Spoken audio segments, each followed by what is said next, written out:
and find the thorn in your eye! What's up, guys? It's me, it's ERIC. I am the People's co-host, Eric Barnes, and this is Raw's EBar, so let's get started. Alright, so the show opened with a battle royal to determine the number one contender for the Intercontinental Championship.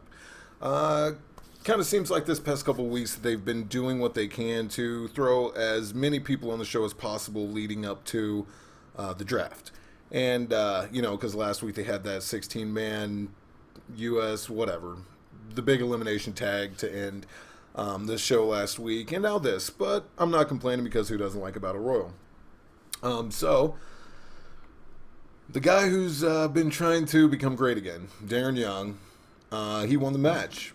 It seemed kind of obvious that would happen, especially once it got down to the last few people. He, he's had these promos going on for months now with Bob Backlund, and he talked about wanting to go after a singles championship. And the first time we see him back is in the Battle Royal to become number one contender for a singles championship, the Intercontinental Belt. So it just wouldn't make sense to just have him randomly debut this new gimmick or character, whatever you want to call it, just to be thrown out as a random in a battle royal in his first appearance after all that build-up.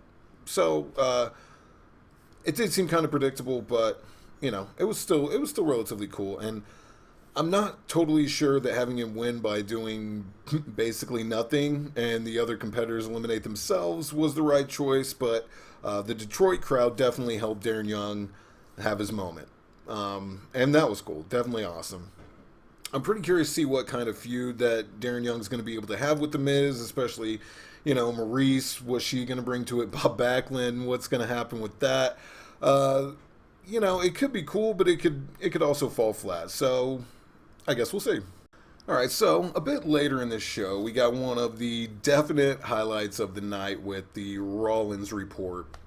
I said before, whenever Dean Ambrose was getting the Ambrose Asylum for the first time, I'm not a huge fan of the fact that it's starting to seem like every wrestler is getting their own weird talk show segment. I feel like it kind of waters down the long-standing ones, like the highlight reel, for instance. But I am a big fan of Seth Rollins, so I didn't really mind this. And on top of that, it was absolutely hilarious. Gotta say, I'm not 100% sure if the entire crowd realized that it was just a joke from the beginning. But I can't imagine how Seth was standing in the ring watching that up on the Titantron and not just cracking up because, wow, I thought that it was hilarious. I really just wonder if as soon as Roman found out that he was suspended and that he was going to be out for 30 days anyway, you think he just went out and started doing mounds of cocaine? Yeah, I did it. So Dean Ambrose comes out to crash the party, and the segment just got even better because both Rollins and Ambrose exchanged some terrific promos during this segment. It kind of reminds you that it's probably a good thing that Roman isn't here because considering the level that these two guys were at Monday night, he wouldn't have been able to come close. I'm sorry, his promo skills are not up to par with either of these guys. So the segment ended with Dean Ambrose agreeing to give Rollins a one-on-one title shot next week on Raw, and that's awesome. Definitely looking forward to it. I just feel like there's no way that this close to Battleground with the triple threat coming up that Rollins is taking that belt away from Ambrose. So I kind of wonder what's going to happen next week, and I guess that's kind of the point. Alright, so we had Kevin Owens set to take on Cesaro one-on-one, but his music hit and he wasn't there. So what was the deal? He didn't want to come out because it was going to be an unsafe work environment because Sami Zayn was at the commentary table. So I thought that was a funny heel move. I liked it. But what didn't make sense was the fact that, okay, so Stephanie shows up. She tells the referees to go get rid of Sami Zayn. So Owens basically got his way and he won. But instead of letting the refs go out and take Sami Zayn away and then coming out, he comes out while Sami Zayn's being escorted out, so they end up in a brawl anyway. So what really was the point of that? I don't know. It was funny, and I got nothing against seeing them fight. I like watching them fight, and they're gonna fight again at Battleground, so it should be good. That just it didn't make sense. You're going out of your way to avoid the dude, and then you walk right past him. I don't know. But regardless of that fight, that didn't stop Kevin Owens, because after a hard-fought match, he used a new finisher to take out Cesaro, and looks to me to be the TKO that Mark Merrow used to use, if I'm not mistaken. So after the match, Owens goes over to the commentary table, puts on a headset, he's just ranting and raving, and Sami Zayn dives out of the crowd, and he's going after Owens again. So Sami Zayn slides him into the ring. Apparently can't make it past one referee to go after him to beat him up some more. But Cesaro was still in there, so Cesaro hit the Cesaro swing. Yeah, that was basically it. Gotta say, again, I'm looking forward to the match between Owens and Zayn, but I also have to say that I feel a little bit bad for Cesaro.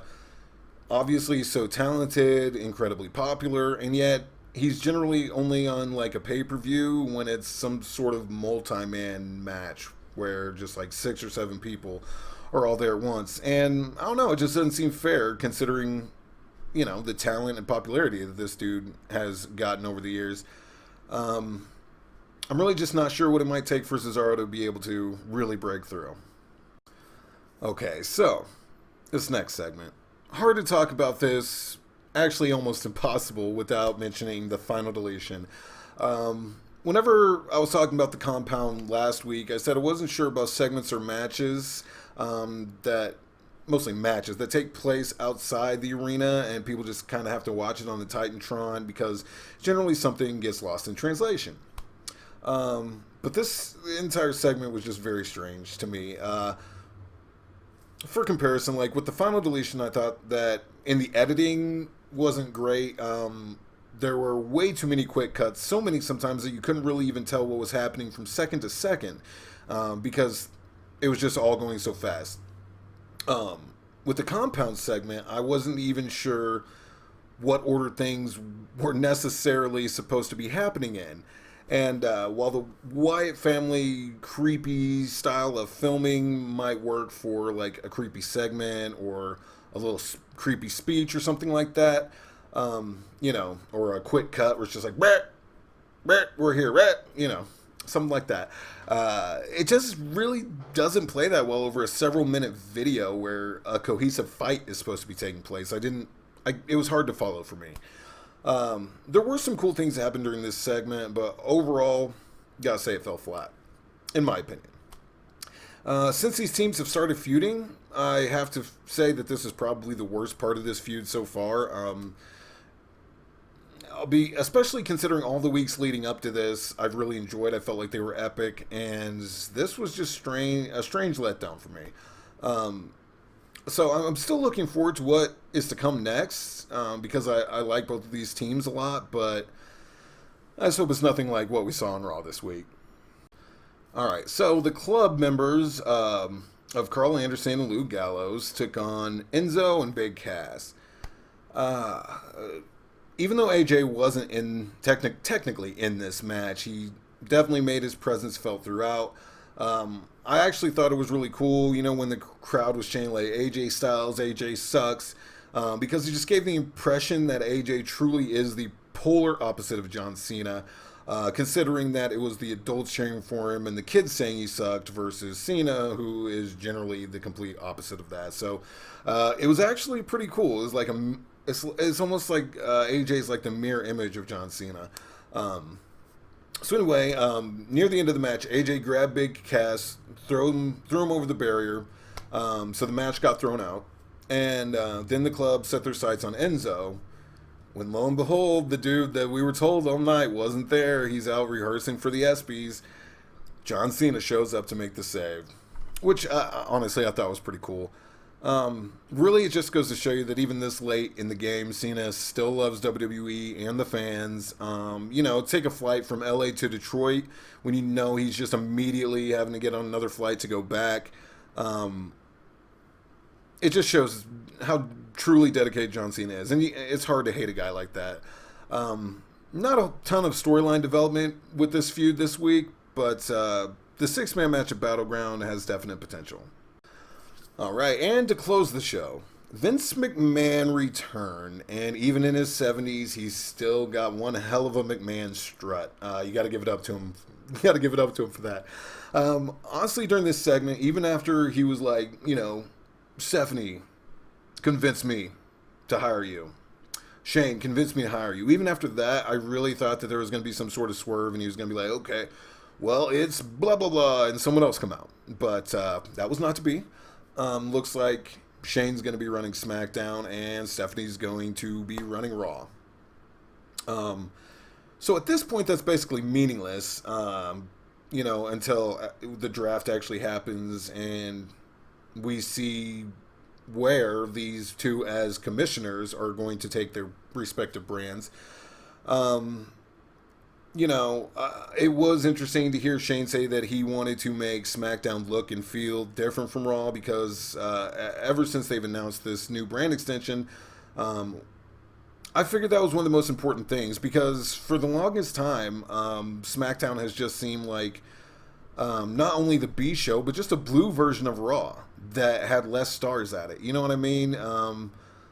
I really enjoyed it back in the day whenever the sets were different. It didn't have to be drastically different or something spectacular. Like whenever SmackDown started, it was just like the Ovaltron. You know what I mean? Like that set wasn't visually incredibly impressive, but it was different. You knew, hey, this isn't Raw. So, and then of course the Fist, and over the years, SmackDown did feel separate, and now it just doesn't. So to hear him say that was interesting because I think that's one of the most important things to be able to differentiate the brands. They have to look different. If they look the same, they're going to feel the same, and if they feel the same, then that's not different.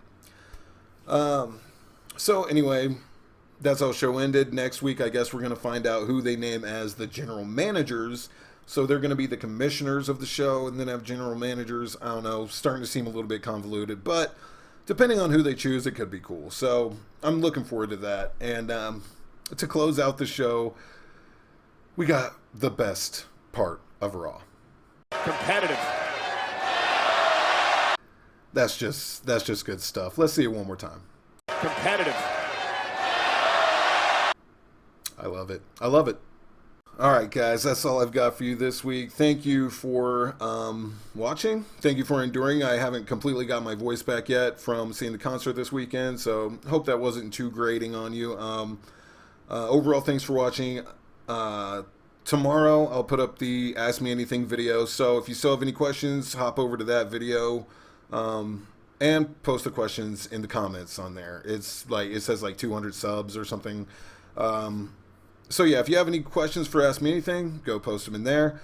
And then after that, probably close out the week with a couple more video games. So again, thanks for watching. Like and subscribe if you like this video at all. And as usual, I'll see you guys next week.